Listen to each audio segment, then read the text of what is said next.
So about 1 week ago, my final big project for science was revealed, and the project was make any form of media. Well, not any, it was supposed to be a bot. Whatever. Make any form of media talking about something to do with science, and it's not a very heavily weighted project. I could easily do, just an okay job, an average podcast.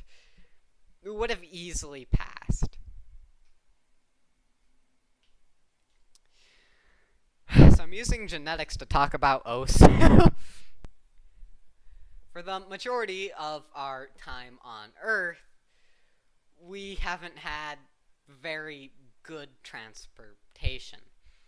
Sure, for a very long period of time, we've learned, wow, riding horses sure is a lot faster than walking. But besides that, only in recent, hundreds of years have we learned what a boat is. And even still, I think I would rather swim across the Atlantic than try to ride a boat across the Atlantic a few hundred years ago. But still, it's important to note because that meant that people who were in, Asia weren't going to be moving to North America anytime soon. That, and they didn't know it existed. So, what does any of this have to do with OSU, rhythm games, or anything to do with science? Well, you see, it comes down to genetics.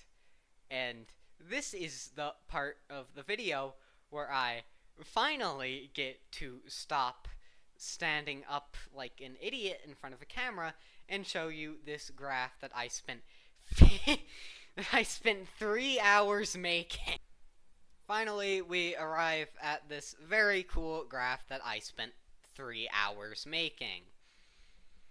And this shows all of the top 50 players from every game mode in OSU, which I'll get into more detail in a bit, but not important right now. And as you can see, in Standard, it's a pretty nice spread, even the results reflect that, Asia's at 11, Europe 13, North America 13, pretty even results. So then we scroll over to Mania, and 42 of the top 50 players are from Asia. Now, Taiko's a bit better at 33, but to be fair, the vast majority of those players are from Japan, which I think Japan alone makes up more top 50 players in Taiko than Europe, North America, and South America combined. And finally, we have Catch, which is actually lopsided towards Europe. Whatever, not really that important of a game mode. And in the end, we get this results tab right here, which is the total from all of the top 50 players from all of the 4 game modes combined into 200 players. Sort of. You see, some players may or may not have made more than one account, and may or may not be good enough to be top 50 in more than one game modes. Which, to those players, Godspeed to you. I could never. I mean, I want to, but I could never. So yeah, bit skewed, bit off, but whatever. We get the number of 101 Asian players. Do you see why I wanted to make this now? Now, best way I can put this, that's a lot. That's over 50%. So, I'm right. Right? So, we have some pretty thorough proof that perhaps, maybe the continent you're from does skew the results a bit. 101 Asian players in the top 50 across all game modes is pretty undeniable proof. But even if we do have that information, it doesn't really mean much. If you just gave that information table to someone on the street, what are they going to do with it? For that, you need someone talented, skilled at rhythm games to really analyze the results and give their in-depth opinion and analytical thought on it.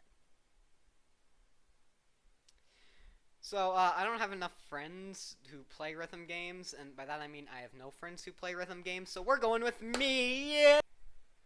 So, we finally arrive at my Osu profile. Now, this is like 90% of the reason I chose Osu, because while there are other rhythm games I'm very familiar with that could also work, Osu has by far the best ranking system and makes everything very easy to find pertaining to a player's playtime, total performance point count, which I'm not even going to get into, global rank, and country rank. Now, I'm from North America.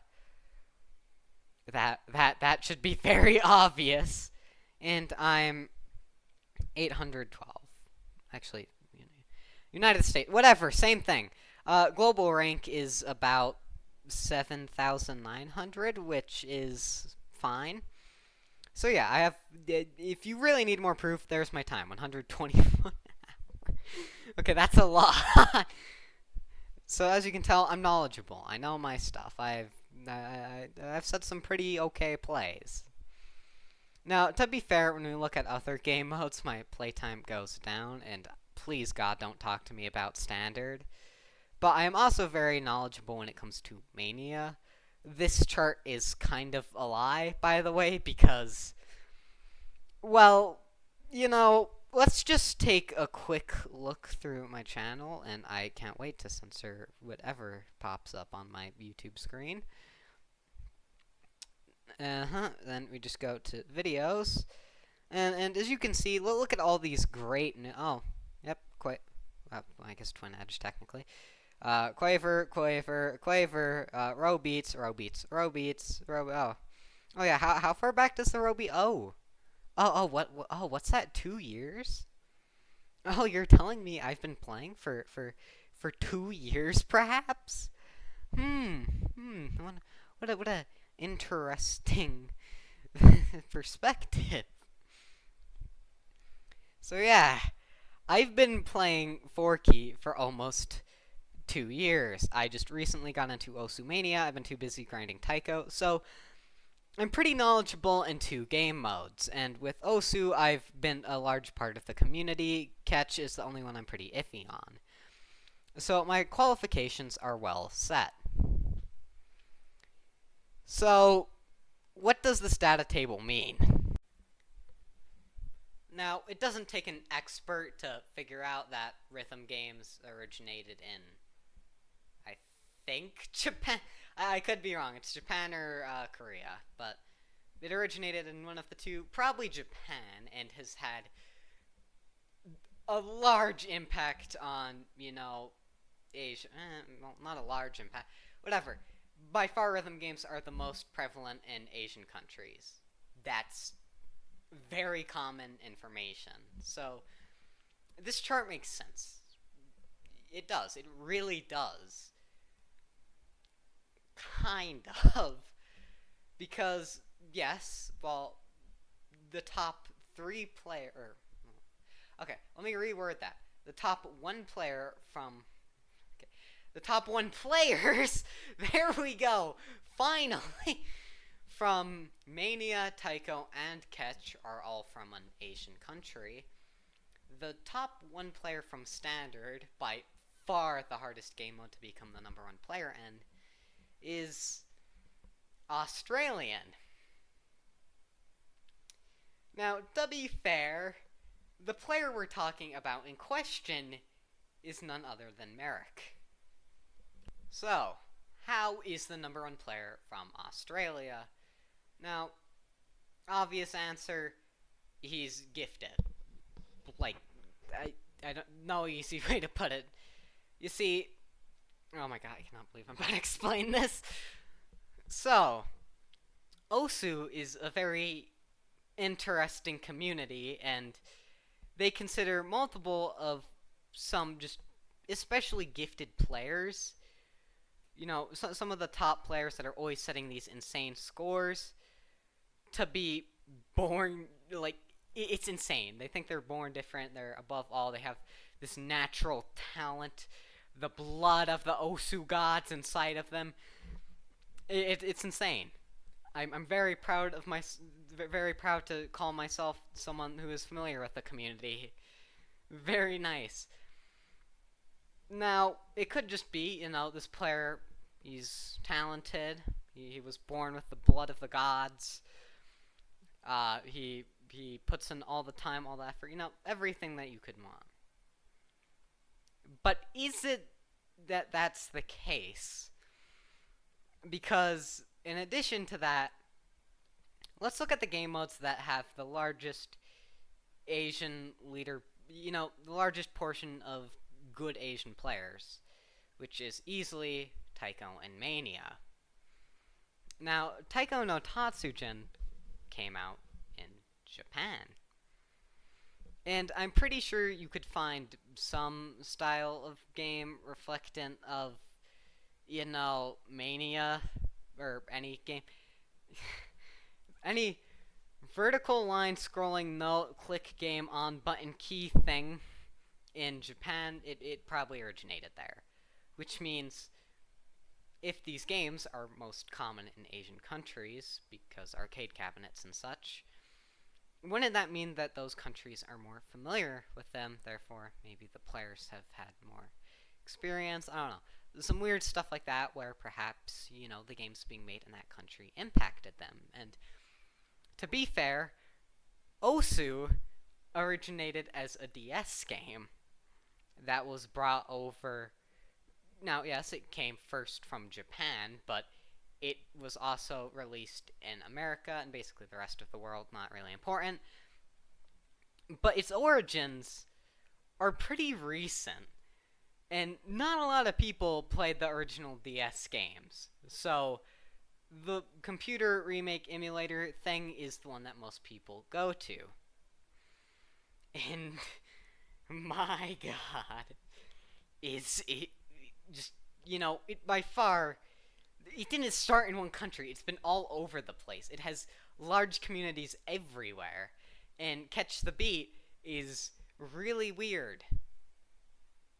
But even still, Europe populates that one, and they're really weird. So we're just going to say it works like that. So in conclusion, we've learned a lot. And as the data table showed, it is very possible that, it's almost confirmed that, in fact, genetics do have an impact on rhythm games. But how is this? So, and I mentioned Osu earlier as an example of a game with a diverse player base, a game where anyone can become good, given enough time and enough effort. So, does that have an impact? Yes, in fact it does. You see, if a game has existed for tens of millions of years, but only on one island, and that game was a very key part of that island, traits would be... This is such a dumb... Oh, God. Those traits, the traits to be good at that sport are going to become dominant traits, survival of the fittest. The better traits are going to make children, and the better traits will get passed on to the children. So therefore, the fitter children get to have more kids, so the fit trait gets spread. It means that we have evolved over millions of years through basically the dumbest are going to die and the bestest are going to live and have children. Therefore, the traits that are good get passed on and are more present. Now, we as humans have kind of, we've definitely denied that selection process. I was gonna say, because with stuff such as modern medicine and a lot of changes to benefit a lot of different communities, Natural selection is more so an afterthought when it comes to humans at this point, where, yeah, sure, some really bad traits are going to get kicked out, but we value human lives to the point where instead of just letting them be born and then die, we're going to try to help them. And that's a good thing, because life is important. But it also means our traits are starting to get really weird. So Osu, since it has, it's existed for very little time, only like 10-ish, how many years? Okay. Well, only about 15 years, which is still a lot considering a lot of things. It has had very little time, no time, for any traits that would perhaps somehow, in any way, end up being considered more fit to get passed on, compared to other games such as Taiko, where perhaps somehow a trait from that game is somehow seen as more fit. For example, let's say you have somehow better wrists than another person that benefits you in the game. Now, that trait might actually have multiple purposes, and you're exercising that trait to make it more apparent. Therefore, that trait is going to become a dominant trait, and that trait is going to be passed further down. Is this making any sense? Because I have done an awful job of explaining this. Best way to put it, yes, genetics by all means should have an impact, because they're going to keep getting passed down, and their traits are going to be seen as more and more fit. Somehow. Kind of weird, but yes, it works. Bit of a stretch, works. But there's one more question. Does time played have any effect on the outcome? Now, it's a bit hard to prove that time doesn't at least have some impact, because yes, fun fact, if you do anything over and over again, it is going to impact you, rather good or bad. So, for was supposed to be the outro to this project, I wanted to get a good play on a song. So I played that song for 2 hours and 30 minutes, without, and it was great. Over and over and over again, I played this song. Now, you might not understand. You might go, oh, but if you're getting ready for a performance, when most musicians practice for that long, this is a 2-minute long song. This by no means should have taken anywhere near that long. But yet, it absolutely did.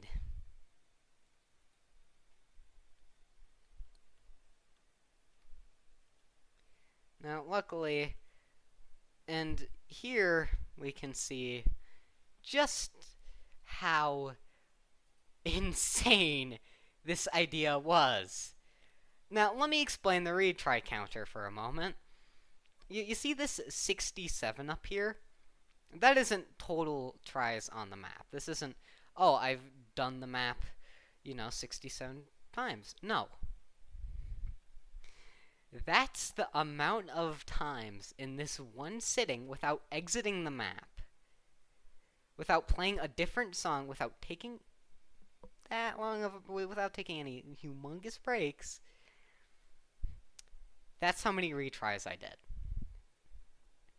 So, what was the result? What was the payoff to this? What was my reward?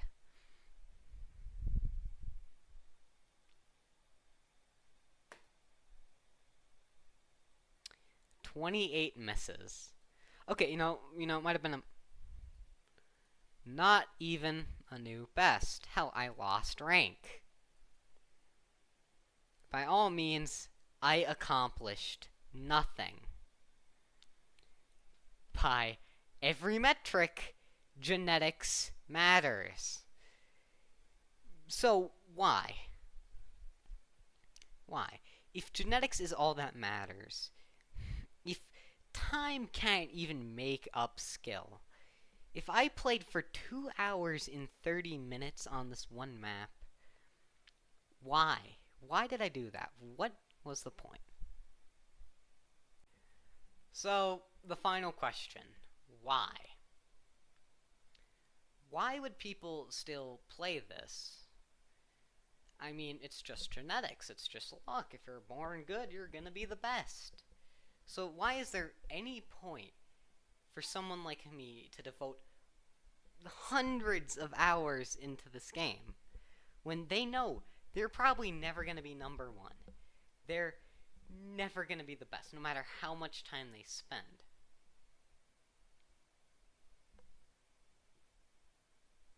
Fun. If I'm being honest, this world is not a good place. There is a lot of really not good stuff in it, and it is a lot. There is very few days where I can say there wasn't at least one moment where I felt awful, where I really just didn't want to care about anything anymore. I was so done. And for everyone, these games, these silly things are just escapism. Just a form of being able to spend a few hours not having to think about the crushing impacts of our world and not having to think about life. Just having a bit of time to finally feel free.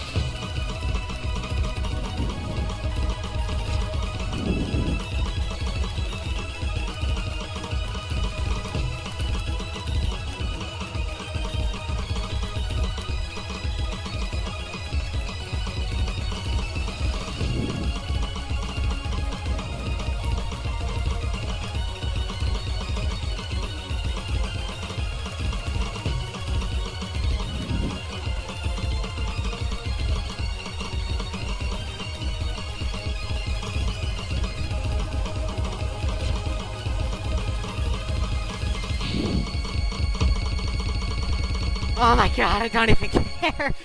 I'm so done. Oh my god. I don't care if I got 28 misses or not. I just passed the song and I'm fine with that.